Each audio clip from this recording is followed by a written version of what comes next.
Hey everybody, it's Travis from Gat Daily, and I hope this video finds you well. Today we're looking at a very unique gadget, or dare I say gizmo, called the Axeon Second Zero System.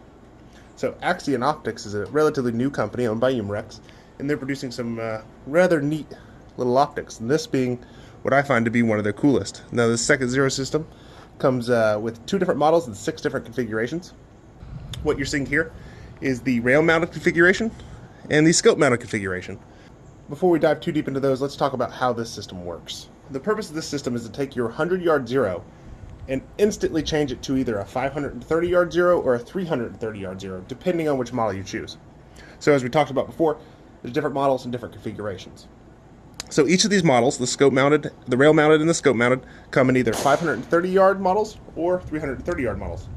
Other configurations include a 40 to 44 millimeter bell mount, a 50 millimeter bell mount. So you have a total of 6 different configurations for 2 different models. What it does is it shifts your zero by elevating your reticule, if that makes sense. It elevates the center of your reticule a certain number of MOA to compensate for bullet drop. So these systems work with a 100-yard zero. You have to have a 100-yard zero for it to properly compensate out to 330 or 530 yards. Now these are both flip-up systems too, so you can put them out of the way very easily. This one folds down, this one folds up. So the Second Zero system is essentially just a prismatic lens that pushes your reticule upwards, so that way it's automatically adjusting for bullet drop. Now with the 530-yard model, it's pushing it 11.5 MOA. With the 330-yard model, it's pushing it 4.3 MOA. So this allows you to engage targets from various ranges. With a man-sized target with 330-yard model, you can engage targets from 280 to 360 yards.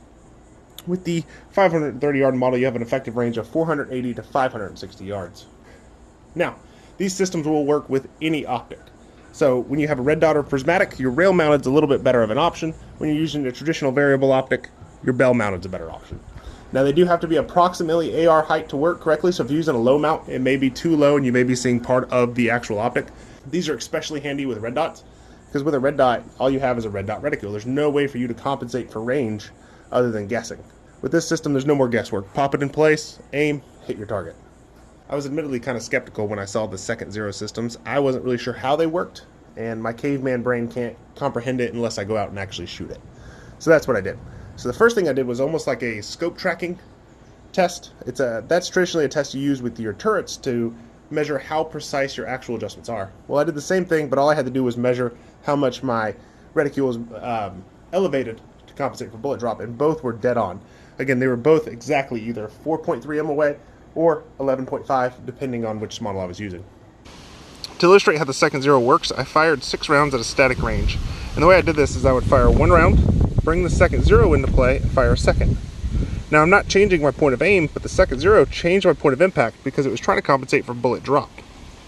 It's July 2020, and we've had about 9 apocalypses so far this year, and the current is the second wave of the coronavirus. So finding a good open rifle range has been a bit tricky, but I'm blessed to have a friend who had a little over 300 yards of open rifle range, and we went out there to test this system.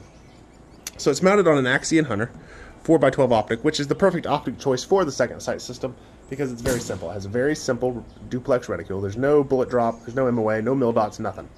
Just a reticule. So we went out, zeroed at 100 yards, then we moved back to that 300-yard range as far as we could go. And I did not change my point of aim. I did not compensate, did not hold over, I just fired. And bam, it was still dead on.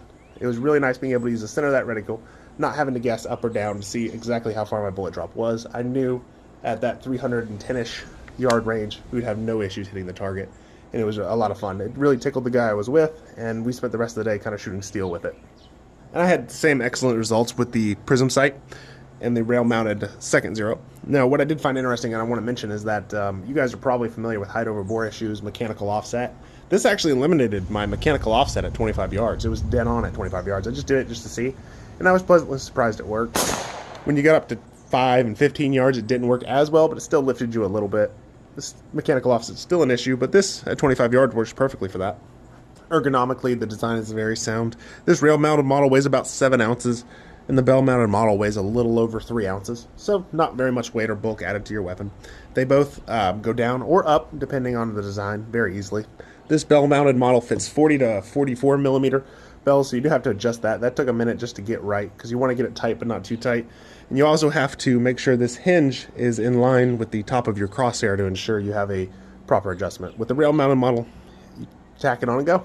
One concern I had about adding the Second Zero system to an optic was that it would somehow degrade the sight quality, either reduce clarity or brightness, and I'm happy to report that there's no discernible difference. It doesn't seem to affect your sight picture quality in any way. Not that I can actually discern between these optics or between a red dot, so I'm very happy with that.